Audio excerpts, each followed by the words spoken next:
Blindage incliné. L'histoire des chars pendant la Première Guerre mondiale. Les chars sont apparus comme un nouveau type d'arme, conçu pour briser l'impasse sur les champs de bataille du front occidental. Même s'ils n'ont pas réussi à remplir leur mission, les chars ont provoqué une révolution dans l'art de la guerre pendant la Seconde Guerre mondiale. 21 ans après leur première apparition, il était évident que les chars allaient devenir une force dominante sur le champ de bataille. Mais il devait exister un moyen pour l'ennemi en face du canon du char de neutraliser ou détruire cette arme.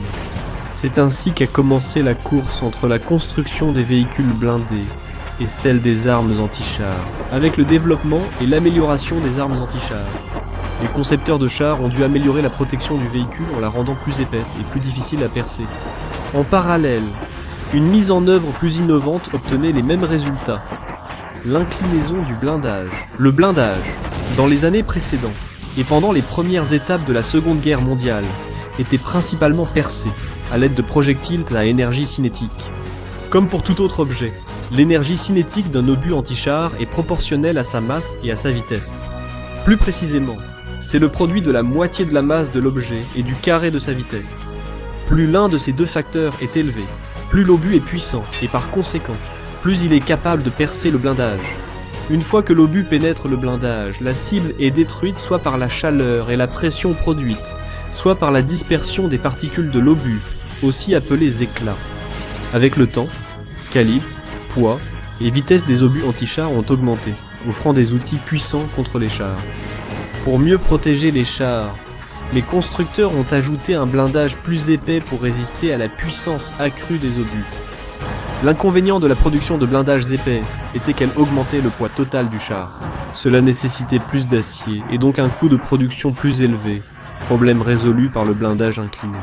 Grâce aux plaques de blindage inclinées, les constructeurs ont assuré une meilleure protection sans augmenter l'épaisseur du blindage. Le blindage incliné améliorait la protection du char.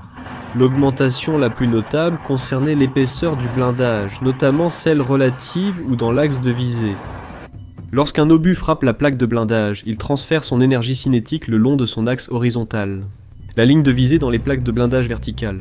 L'épaisseur le long de la ligne de visée correspond à l'épaisseur réelle de la plaque. Dans les blindages inclinés, l'épaisseur sur la ligne de visée dépasse l'épaisseur réelle. Et par rapport à l'angle de la pente, plus l'angle d'inclinaison du blindage par rapport à la verticale est élevé, plus l'épaisseur relative, ou l'épaisseur en ligne de visée, est importante. Dans les blindages inclinés à 60 degrés, l'épaisseur relative est 2 fois supérieure à l'épaisseur réelle. Les obus à énergie cinétique devaient traverser 2 fois plus d'acier si la plaque de blindage était verticale. Généralement, les plaques inclinées étaient utilisées à l'avant du char. Puisqu'il s'agissait de la direction d'attaque la plus probable, une plaque de blindage inclinée offrait une meilleure protection sur la zone concernée du char, mais n'apportait aucun gain de poids ni d'économie de matériaux. Cela venait surtout du fait que les plaques de blindage inclinées devaient être plus longues que les plaques verticales pour couvrir la même hauteur. L'utilisation de plaques inclinées pour entourer une partie du char permettait d'économiser du matériau. Les formes arrondies ont une surface plus petite par rapport à leur volume que les formes rectangulaires. Ainsi, des tourelles sphériques permettaient d'économiser du matériau, ou d'avoir un blindage plus épais avec la même quantité. À cette fin, les constructeurs de chars utilisaient des tourelles moulées incurvées ou composées de plaques inclinées. L'inconvénient de ces conceptions était de rendre l'intérieur du char beaucoup plus exigu. L'utilisation de plaques inclinées réduisait aussi le volume intérieur du char. Les chars soviétiques, avec leurs tourelles inclinées, étaient exigus et inconfortables pour l'équipage. Le blindage incliné avait aussi l'avantage de dévier les projectiles à l'impact sur une plaque verticale. Le pénétrateur à énergie cinétique transmet toute son énergie à la plaque. Cela s'explique, car la direction du pénétrateur est perpendiculaire à la surface de la plaque cible. Dans le cas des blindages inclinés, en raison de la surface inclinée de la plaque, seule une partie de l'énergie cinétique du pénétrateur lui est transférée, ce qui réduit ainsi son pouvoir de pénétration. C'est alors que la déviation ou le ricochet peut survenir. Plus un projectile est léger et lent, plus le blindage incliné a la capacité de le dévier. C'était le cas des obus perforants pendant la Seconde Guerre mondiale, des projectiles en forme de balle à énergie cinétique avec une vitesse relativement faible. Une difficulté lors de la conception du blindage incliné est apparue lorsqu'on a découvert qu'il était très difficile de prédire la manière dont le projectile allait impacter la plaque de blindage. L'obus pouvait glisser sur la plaque, dévier partiellement, changer de trajectoire dans le blindage ou se plier à l'impact. Quoi qu'il en soit, le blindage incliné offrait tout de même une meilleure protection que le blindage vertical. Le premier char doté d'un blindage incliné fut la célèbre machine de guerre de Léonard de Vinci. Son dessin montrait des formes coniques utilisées dans les parties supérieures du véhicule. Le premier char moderne à appliquer un blindage incliné fut le Schneider CA1 français de 1917, qui utilisait une section avant de la coque inclinée. Les blindages inclinés appelés plaques de glacis étaient aussi employés sur certaines premières voitures blindées, souvent avec des plaques bien plus fines. Parmi elles figurent la Renault Gedborov russe et la voiture blindée Lancaster britannique. Le SDFK C231 allemand était la voiture blindée la plus reconnaissable de l'entre-deux-guerres, avec une carrosserie presque entièrement inclinée. À la même époque, les premiers chars entièrement construits selon les principes du blindage incliné firent leur apparition. Il s'agissait du Sommois S35 et du Renault R35 français, tous deux dotés d'un blindage incliné en acier coulé. L'utilisation du blindage incliné s'est généralisée pendant la Seconde Guerre mondiale, à mesure que le conflit et la technologie des armes progressaient.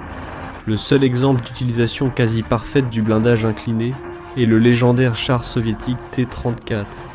À son entrée en service durant la Seconde Guerre mondiale, son blindage était révolutionnaire. Des plaques de blindage inclinées étaient utilisées sur les 4 côtés de la caisse, la plaque frontale étant montée à un angle parfait de 60 degrés par rapport à la verticale. La tourelle du T-34 en acier coulé avait des côtés inclinés et un arrière arrondi. Même si la qualité de fabrication était au mieux discutable, le blindage du T-34 était probablement le meilleur qui existait à l'époque. Au début de la guerre, un seul T-34 fut pris sous un feu nourri provenant d'un canon anti-char allemand PaK 36 de 37 mm.